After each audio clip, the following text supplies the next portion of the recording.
jua utageuzwa asubuhi na mchana, lakini ukisimama imara kwa moyo ulio safi, tayari utaishi katika mapenzi ya Mungu. Sema amen. Pungie mkono hewani wewe ambaye uliyesimama imara. Mungu akubariki sana. Na ndio maana nasema utakuja wakati watu watakapoleta mafundisho ya namna nyingine. Sisi tumeyakataa mafundisho ya namna nyingine. Sema amen.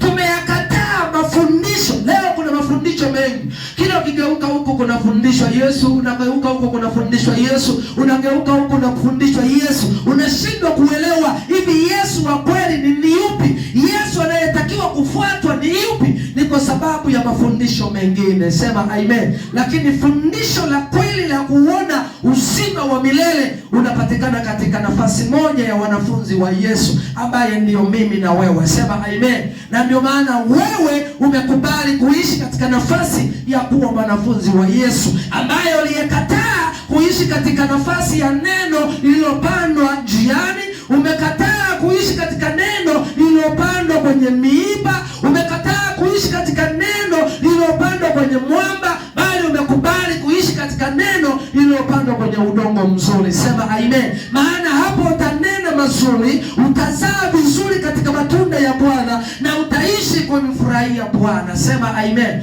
Nipungie mkono hewani wewe ambaye uliyetambua thamani yako ya kuishi katika udongo mzuri. Sema amen. Mwambie jirani yako na furaha sana, alafu ninakupenda sana. Mwambie tena nakupenda sana. Anasema wala si kwa vyakula ambavyo wao waliokwenda navyo hawakupata faida. Tuna madhabahu ambayo wale waihudumio ile hema hawana ruhusa kula vitu vyake. Narudia tena, tuna madhabahu. Mwambie jirani yako una madhabahu ambayo tayari ndani mwake tayari hiyo madhabahu haina ruhusa. Tulijifunza wiki iliyopita kwamba agano jipya sio mchungaji achukue fedha, sio askofu achukue fedha, sio nabii achukue fedha, sio mtumishi achukue fedha. Agano jipya tunaitoa miili yetu iliyo hai takatifu ya kumpendeza Mungu, ndiyo ibada yetu yenye maana. Sema amen. Kwa hiyo